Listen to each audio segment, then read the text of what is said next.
Bom dia, boa tarde, boa noite para vocês, queridos alunos. Eu sou a professora Marina, aqui da equipe do HomeBio, e na nossa aula de hoje nós vamos falar um pouquinho sobre captação e interpretação de imagens.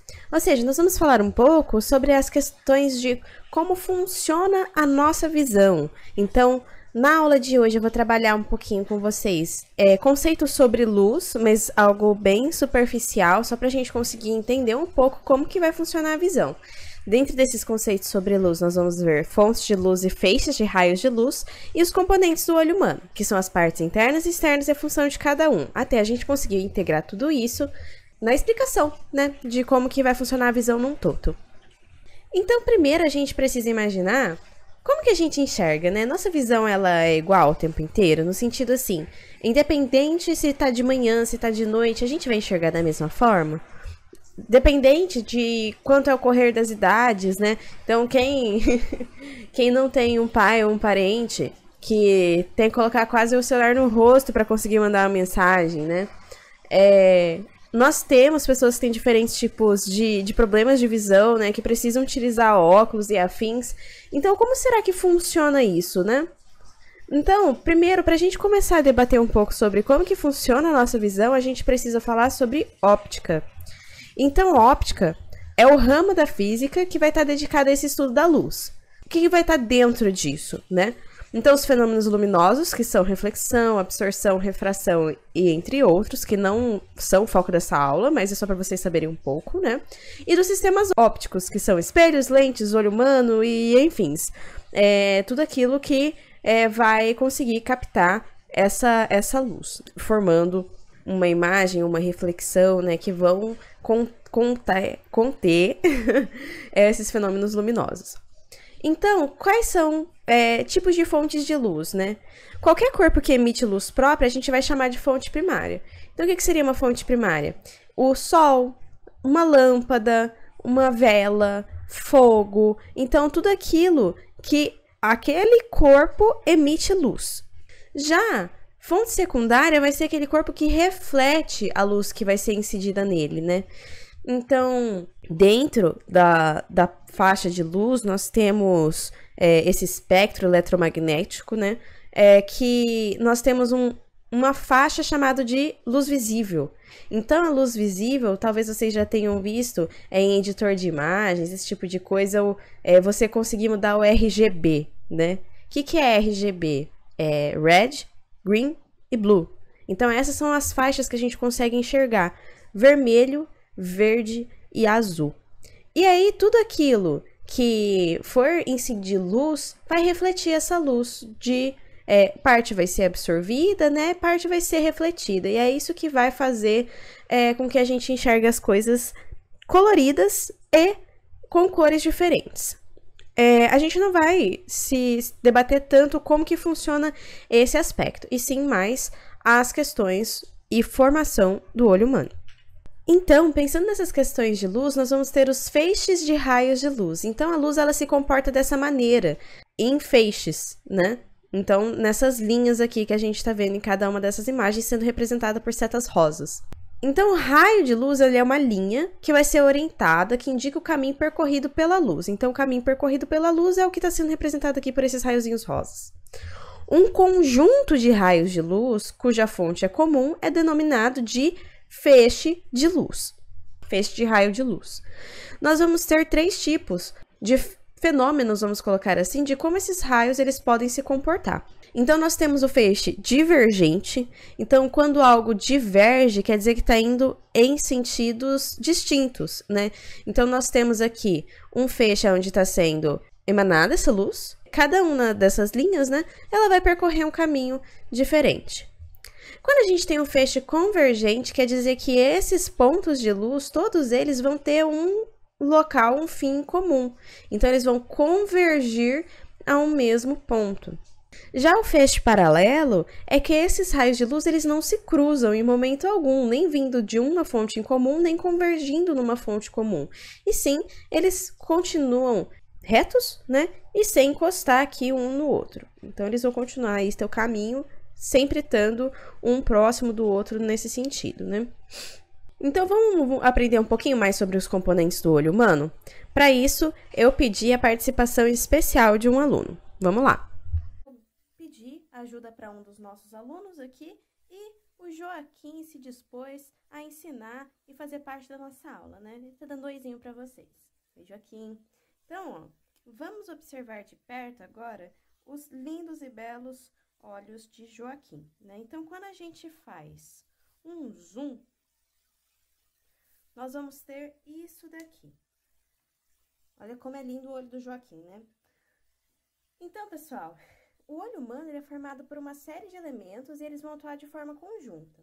Como assim, né? Quer dizer que ele é dividido em vários pedacinhos, cada pedacinho tem a sua função, e eles trabalhando todos juntos é o que vai formar o nosso sentido da visão.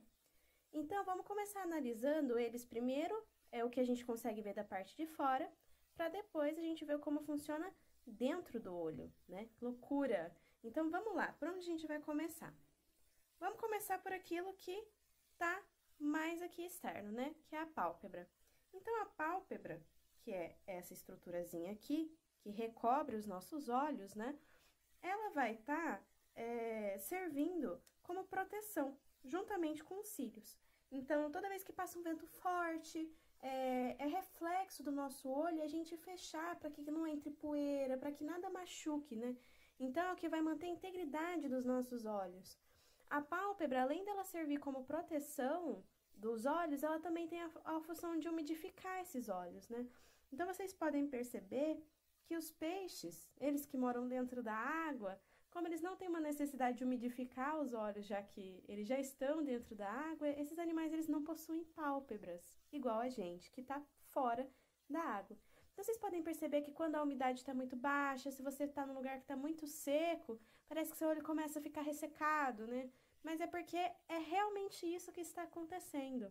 Então, a pálpebra, ela vai ter essa função, né? De manter os nossos olhos íntegros, né? Ou seja, para eles não ficarem machucados com algum tipo de situação externa, assim como essa umidificação. Vamos passar para a próxima parte, então. Nós temos aqui a parte branca do olho, ela é chamada de esclerótica ou esclera. Então, para que serve essa parte branca do olho, né? Ela é constituída por uma série de tecidos que são inseridos nos músculos extraoculares, ou seja, é ela que vai fazer a movimentação dos nossos olhos. Logo depois, indo um pouquinho mais aqui para frente, o coloridinho do olho, que a gente chama de íris. A íris, ela vai ser essa porção que dá cor aos olhos, né? Que vai se modificar geneticamente de acordo com cada uma dos indivíduos, por isso nós temos diversas cores de olhos na população, né? Mas a função mais importante dela é que ela possibilita o aumento ou diminuição da pupila. E a gente vai entender por que a pupila é importante, que é o pretinho, a bolinha preta que fica no centro do olho, né? Então, a pupila, ela vai servir como a entrada de luz do ambiente. Então, a íris, de acordo com o quão luminoso está o ambiente, né? Se está com mais luz ou menos luz, vai fazer com que essa pupila se dilate ou se contraia. Então, essa abertura por onde a luz vai passar, ela fica maior ou menor. Então, um teste fácil de se fazer, né? Entra no banheiro com a luz mais assim, deixa só a luz do corredor acesa, né? Então, pouco luminoso. Você vai ver que a sua pupila, ela começa a aumentar. Por quê? Porque a quantidade de luz daquele ambiente é muito pouca. Então, ela precisa que entre mais luz para você conseguir enxergar as coisas com maior definição. E aí, quando você está acostumado mais com esse ambiente mais escuro, do que alguém vai lá e liga a luz do nada, você vai até fechar o olho assim, assustado, né? Então, se você estiver no banheiro olhando para o espelho e pedir para alguém acender a luz para você, você vai ver que, como vai ter mais luz naquele ambiente agora, a sua pupila vai retrair, então ela vai ficar pequenininha. Vamos ver agora como funciona a parte interna do olho? Então, dando continuidade, vamos supor que a gente roubou o olho do Joaquim e cortou o olho do menino no meio. Vocês podem ficar tranquilos, não foi isso que aconteceu com o Joaquim. Mas essa visão seria da lateral do olho, né? Como se ele tivesse sofrido um corte aqui na transversal. Então, das estruturas que a gente já viu anteriormente, o que é cada coisa aqui, né? Então, a pupila seria esse buraquinho aqui. Tá vendo? Que fica... é um espacinho aonde vai entrar a luz nos nossos olhos, né? E a íris, então? A íris, se aqui o buraquinho é a pupila, a íris, ela entra sendo essa estrutura aqui, dilatar ou contrair essa pupila de acordo com a quantidade luminosa que tiver nesse ambiente, né? A esclerótica, que é esse pedacinho branco do olho que a gente tinha visto, vai corresponder a essa partezinha aqui. Olha que loucura, né? Como é diferente. Então, vamos ver agora as outras estruturas que a gente consegue ver através desse corte? O que vai ficar faltando, então? Vocês percebem que essas três estruturas aqui era o que a gente estava vendo do lado de fora, né? Essa elevação a gente vai chamar de córnea. E a córnea tem a função de ser essa parte transparente do olho com uma curvatura, né? E ela vai servir como meio refrator, que vai ser diferente do ar, né? Então, aqui nós temos o ar do ambiente, do que adentrar o nosso olho vai ser essa proteção que vai ter sobre o meio aquoso do nosso olho, ou seja, esse meio mais molhado que é o nosso olho. Além disso, garante a proteção, né, contra micro-organismos que podem adentrar os nossos olhos. Para cá, nós vamos ter o corpo ciliar. O corpo ciliar, ele tem três funções principais, que é a acomodação, produção do humor aquoso, que eu já vou definir melhor para vocês, e manutenção do cristalino. O cristalino, por sua vez, vai ser essa estruturazinha aqui. Então, o cristalino, ele vai ficar aqui, né?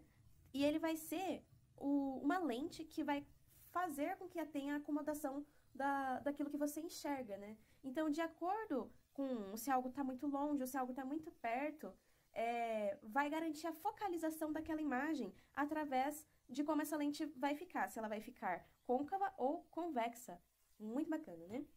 Então, pessoal, aqui, ó, esse local vermelhinho é o que nós chamamos de coroide. Essa coroide é uma membrana rica em vasos sanguíneos e é o que é responsável pela nutrição do globo ocular. Vai ocupar o espaço entre o cristalino e a retina. O líquido que nós temos aqui, que a gente chamou de humor aquoso, ele é um líquido transparente localizado entre a córnea e o cristalino, né? Com a função tanto de nutrir essas estruturas, quanto regular a pressão interna do olho. E vamos chegar numa das partes mais importantes de como a gente consegue enxergar. Não que, como eu disse anteriormente, todas essas funções, né, todas essas estruturas que eu estou contando aqui para vocês, elas trabalham em conjunto para conseguir formar o nosso sentido da visão, né?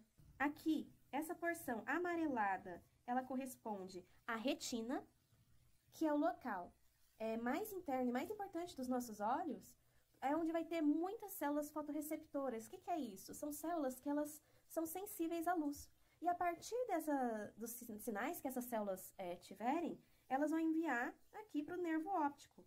O nervo óptico, ele vai ter essa função de ligar, né? Uma função sensitiva de captar essas informações vindas dessas células da retina para então processar e criar a imagem que a gente enxerga lá no cérebro. Então, só para conseguir recapitular um pouquinho tudo aquilo que a gente falou, vou deixar próximo aqui para a gente ter uma visão mais completa do onde está cada coisa, né? Então, lembrando que a íris vai estar mais ou menos aqui, né? Nesse espacinho cor-de-rosa, onde ela vai fazer essa dilatação e contração da pupila, que é esse buraquinho onde vai ter a entrada de luz, que vai estar direto no cristalino, que é essa lente que vai ficar côncava ou convexa para conseguir ajustar a nossa visão.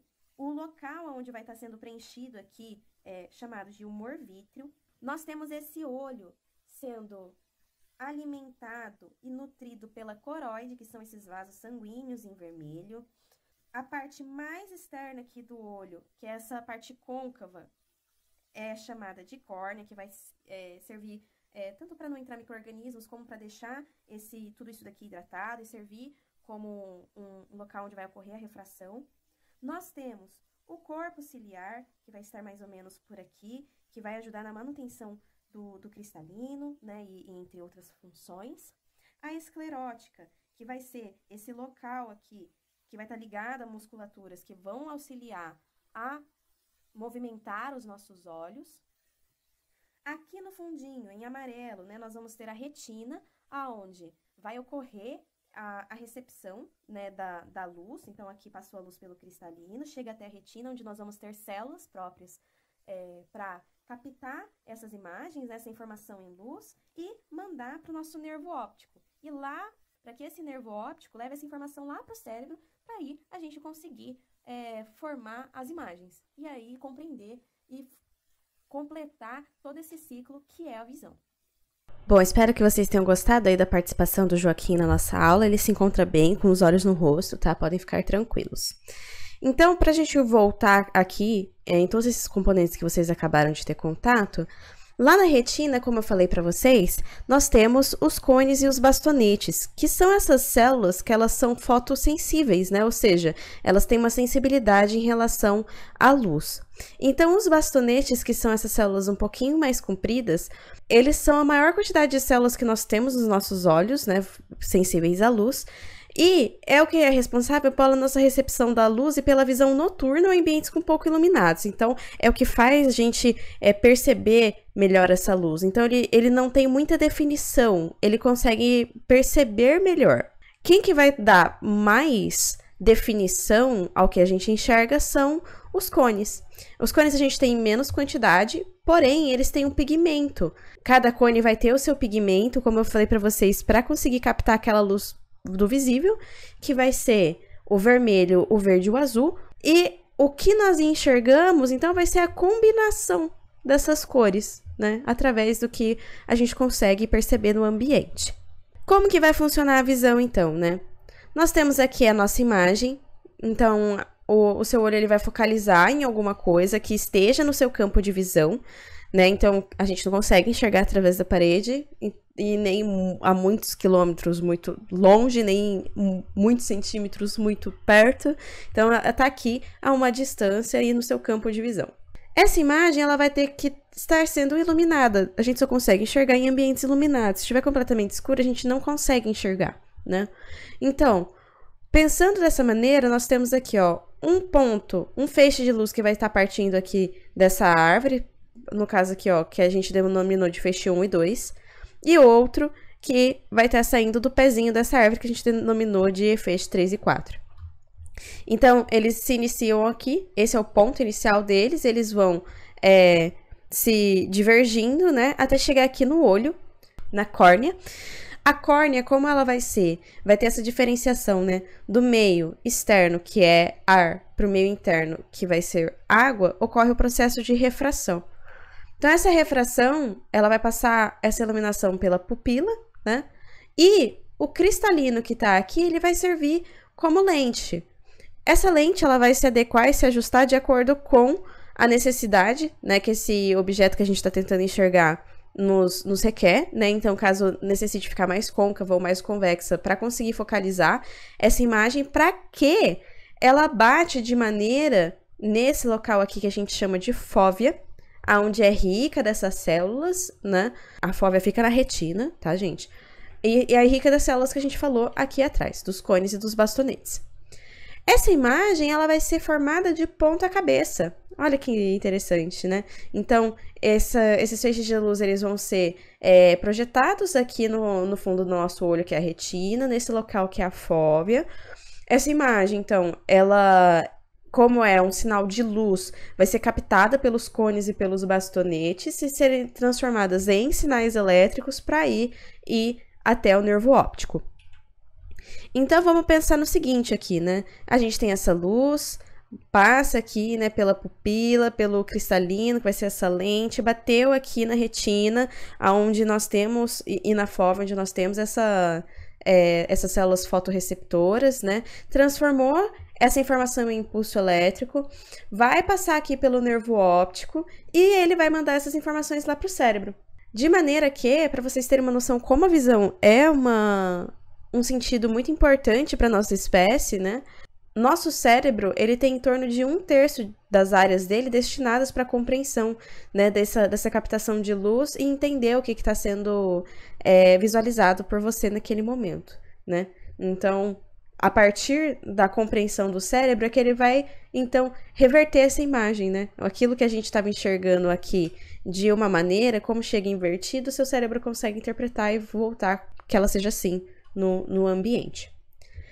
Então, para hoje era isso que eu tinha preparado. Eu espero que vocês tenham gostado da aula. Qualquer dúvida, vocês podem mandar um e-mail, tentar entrar em contato ou deixar aqui nos comentários.